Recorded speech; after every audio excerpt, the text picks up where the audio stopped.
Good morning, traders. I'm Dennis Dick. And I'm Joel Connon, feeling a lot better than Dennis Dick. Welcome to Premarket Info. Yeah, buy drug stocks, Joel, because I've been taking lots of drugs here in the last 2 days. Fighting this cold/flu thing. Obviously took yesterday off, trying to get back in the saddle here today. Still nasally though, so I apologize for the nasally voice. Well, you're back for the double top of double tops in the S&Ps. We hit 1551.75 yesterday. Have hit that level in the pre-market, 1551.50. Right around a nice round number like 1550. So you could be here for the top of the market. I don't know about the top. If there's ever a top in this market, it just keeps marching higher. But let's go on to Apple here, Joel, because it did have a nice rally yesterday afternoon on rumors of a potential special dividend. They were just rumors flying around, nothing confirmed, but saying that they could announce a $30 special dividend. That was the rumor. If you look at yesterday afternoon's chart, bring up the chart from yesterday there, Joel, just so they can see the pop. When the rumors started to break around 2:30, 3 o'clock, stock popped over $10. It's drifting back down. Nothing obviously has been said. That's not the real news. What's the real news? The real news is on Friday I bought an iPhone. And that broke to the market and it's popping up because That Joel. finally broke to the market. Yeah, I broke down. I cracked my back BlackBerry for the last time and got the Apple, and now I'm considering even buying the stock. I mean, you have a reference point here, Dennis. We've been talking about it. This 419 low here. I mean, still, if you're purchasing this stock here, you're still looking at a 15-point stop. But I like the risk reward here. I would really like to see Apple get back, have a couple more closes above 435, because that was our old triple top from last week. I'll give you some props there too, Joel. Because of me, we didn't get that Apple blog up that you wrote over the weekend. I was sick, and I'm usually the one that updates the site. Joel actually wrote an Apple blog basically saying he bought the iPhone and he's considering buying the stock, just exactly what he said there. Saying you have that reference point, and obviously the stock was down to 427, 428 yesterday. Did pop over $10 on those rumors, but you're right. You have that reference point in the 419, 420 area. I mean, it's bottomed down there in the low 420s 4 or 5 times here now. So it is starting to look like there's some accumulation going on there, and it did break out over that triple top yesterday. Yep, let's see. I mean, it's down a little bit here in the pre-market. We'll just keep an eye on the parameters here. 433 stopped it dead in its tracks, so we'll keep an eye on that level if you want to try a low-risk buy off the open. And minor resistance at yesterday's high, 439.01. Yum is absolutely flying here this morning. It got the pop last night, announcing their comp sales in China were up 2%. They were actually down 20% last month, so this is a huge reversal for Yum, and obviously unexpected by the market. And the stock has got a significant lift here this morning, trading up over $5, or right around $5 right now, 71.85 after closing at 67.85. Boy, those Chinese folks must have a hankering for Taco Bell and KFC. Not really on my recommended diet here, but looking at the pop in the pre-market, Wow. the initial euphoria took the stock up to 73.70. Yeah, I shorted it up there too after hours. I did short it up there, and I wish I would have held the thing. But you know how I am. I was like, ooh, I made a quick 50 cents, and I got out of that thing. I was a little bit underwater. I didn't get the actual top. I shorted, I think, 73.25. I think right in there is where I got short. I was like, this is getting ridiculous. And I did try an after-hours short. I covered in the 72 handle, but I wish I would have held on. Did you do it on the way up or on the way down? The second little pop up there. So not the first pop, the second pop. So what is that high on that second pop up on the chart? You must have got pretty close to it. The high in the second pop was 73.40. Yeah, see, I think 73.25, so it was right in that pop. So I didn't take too much heat on it. Did pull back down, immediately got 50 cents in my favor, and then started to pop out. I was like, I don't know, I'm going to buck this gain, and I should have held on because the stock kept drifting lower. You're going to use that 73 high as a reference point. Well, let's just take a look at the dailies. Can't get anything off the dailies. Let's go to the weeklies.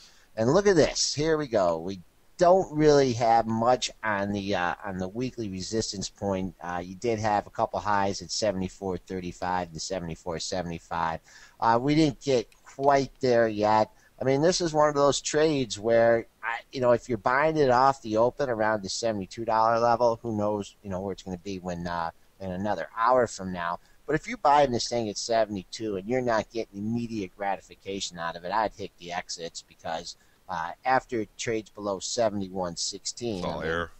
You have air in here. Good opportunity though if you've held this stock, through the trials and tribulations here. It was under $60 on February 5th, and here it is. You never go broke taking a profit, right? Yeah, it's a nice pop when you get $4 on this. Even like it's $4 now, but when you get a $4 lift on a stock this thick, it's a pretty good pop. Pretty good pop for the stock. Urban Outfitters, URBN, reported earnings there last night. Joel, stock, they missed by a penny. Stock is trading down here, offered down as well. It's traded 40.60. It's actually offered at 40.18, so it's offered lower here. And obviously after hours last night, it got beat up even farther. So I think a little overshoot maybe on the news there. $39. It's just a bit of an overshoot on $39. Yeah, covered. Struggled to get back to the $41 level. We did talk about the stock a little bit on yesterday's show, just as the multiple tops that you had here above 41.50, 41.65, 41.78, 41.73 yesterday. So it looks like someone was wanting to get out ahead of the super major resistance at 42, but that's history now. We broke down to 39. Here's the low that you had on February 26th at 38.91.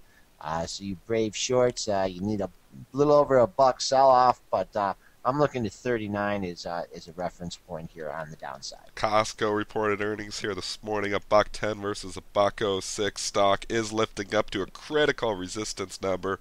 Just trade up over 104 just a couple minutes ago. That 104 number big for the stock though. Yeah, we popped to 104.35. Kind of peeled back now. Looking at the dailies. I believe that's the all-time high, 104.35. It actually got higher than that back in December, but it is the high of the move. It got up to 105.97 back in December, but yeah, that's the high of that move, that 104.35 that you just pointed out that it just kissed in the pre-market as well. Yep, and then you have, going farther back on the monthlies, Dennis is right here. We do have the all-time high here. Can't even get it on my chart. But at Costco, I tell you, the last two times I've been out there, I didn't, I got one of the dollies, man. I loaded up a dolly and was pushing stuff around. So obviously going from the regular cart to the dolly helped the earnings. The only thing is that when I rush it through the parking lot, everything falls off the dolly. Uh-oh. Then you got to go back and buy more stuff. So maybe they design them that way. BlackBerry was popping yesterday. Joel, BBRY takeover rumors kicking around in BBRY. What a run that stock had yesterday. I'll let you bring up the chart. You can see the big pop there. Bring up the chart from yesterday too, just so we can see when the stock started to take off. Yeah, so basically it just lifted all afternoon, just kept flying. Is continuing here this morning. Z10 sales are going to start at AT&T. So they got some good news here on BlackBerry. It's lifting up nicely. And you think with me giving up my BlackBerry on Friday that the stock would be down. Throwing a hole in your theory there, buddy. Yeah, we were talking about this $13 level for a while. You had the consolidation, and now you're getting the lift. $16 looks like some major resistance. 1607 was the high in the 12th. Also, you are trading at some minor resistance. You had a high at February 15th of 1549. Checking out with the pre-market, we've gotten up right to that level, 1544, 1545. But as we've seen in this market and a lot of other stocks, when things start to run one way, it continues. You can get run over. Yeah, you can get run over, and you know how I like my 2-day move. You're getting a lift here in the pre-market. I think on pullbacks you're going to find shorts that are a little bit underwater here, looking to cover, scrambling to cover. No short likes to hear takeover rumors too. They said it on CNBC again this morning. Not that they're substantiated or anything, but rumors are rumors. Shorts do not like that. I think every time this thing pulls back right now, it's going to be met with more buyers and probably those shorts that are scrambling to cover. PAY here, Joel. Vodafone or Verifone reported earnings, or didn't report earnings, but CEO stepping down here. Douglas Bergeron stepping down. Obviously, this is construed as good for the stock because it's getting $1.50 lift on the CEO stepping down. Yeah, I hit 2270. After it hit that 2270 high, we pulled back down to the 2165 level. Keep an eye on that as support. Boy, how do you think Doug feels today? He steps down and the Yep. stock, he must have been doing a really bad job. I mean, this stock is on the road to recovery, but you got to look at this $22 Huge. level. You had a high 21.99 on March 6th. But look at all that real estate, man. Man, $10 there. scary. I mean, give me a reference point in there, and I'll be happy for the day. Yeah, there's no reference points in there. So if this stock starts at 22 is huge. It starts to get above there. It does open up. So you just got to be careful if you're shorting this. Don't But let fundamentally, this guy resigning, I mean, they still, have issues with, whatever caused this 10-point collapse. I mean, getting a new guy. It's not like they're bringing Ron Johnson in or anything. Ron Johnson. Yeah, he really did a great job over there. Let's move on here. I wanted to talk about the gold stocks here this morning because GLD is getting a nice lift, actually trading up over $15 is gold, and GLD trading up $1.50. A lot of these individual gold stocks as well did not make new lows on the move. They were weak the last couple of days, but did not breach their old lows, and they're starting to turn it around here. So with the new pop in the GLD, some of these gold stocks, some of these miners look pretty good. Yeah, and we've been talking about this for a while. People on our show, everyone's obviously interested in gold. You had the low of the move here at 150.84, and we've recovered. One thing about gold, I mean, you had all this resistance here at the 153.40 level. Gold is something that when it gaps and goes, a lot of times it doesn't ever let you back in. And I'm not saying that this is going to be the occasion of it, but all those patient people that were waiting for a breakout here at 153.40 in the GLD, well, it's gone. It's $1 away from there now. And you could put your orders in there, but if this move is for real, this is going to be a rebound in gold, it's not going to come back down there. Yeah. So, and then look at these individual miners too, Joel. Like bring up the Barrick ABX. They've put in some bottoms here. Basically, the last 2, 3, 4, 5 trading sessions in the low 28s. This thing is finding some buyers, and it is lifting up here this morning, trading 29.38 with the lift in the GLD. So, looking at that, there was somebody defending that $28 level there, and now it's starting to get a lift. Yeah, I mean, with this thing, you'd really like to see it get above 30. You had a 30.10 high on Thursday, and I believe that might have been earnings related. I'm not sure, but it peeled back. But you could get some real nice interest in stock if you got some closes back over 30. $30. You got a reference point here, but I mean, these things are not popping, as much as the gold, but it's all relative. Newmont, one of my old favorites here, 38.55 to 60. You had 4 lows in that area, so you got some reference points if you're trying to pick a bottom in gold. Same thing with the silver index here. Someone really had someone was doing some technical analysis here at 27.50. I don't know. Going longer term, you did have a little bit of a reference point there at 27.24. But let's see if you get some follow through, or it's just another pop and drop. Merck is flying here right now, Joel. MRK. I'll let you read the headline, but it's news on the trials on one of their drugs. Obviously, good news here because the stock is up $1.50 here right now. Well, I can read it, but I don't know if it's going to... These drug headlines are always tough to read and interpret. It's good. It's good for the stock. Bottom line, it's good for the stock here. This is a crazy lift for the stock. 45.05 okay, now. This is coming courtesy of the Benzinga news desk. Merck, known as MSD outside the U.S. and Canada, today said that the Data Safety Monitoring Board of the Improve It trial has completed planned review of the study data and recommended the study continue. The study design calls for a collection of over 5,000 clinical endpoints. So, still don't even know what it is or what it does, but what we know is that the thing is just popping here in the pre-market. This should be an interesting massive volume to look at. Big volume, shorts getting blown out of the water. Stopping around the round number here of 45. Let's take a look at the weekly here. Uh, kind of had a vacuum area between 44 and 46. You had a high of 45.49 back in December.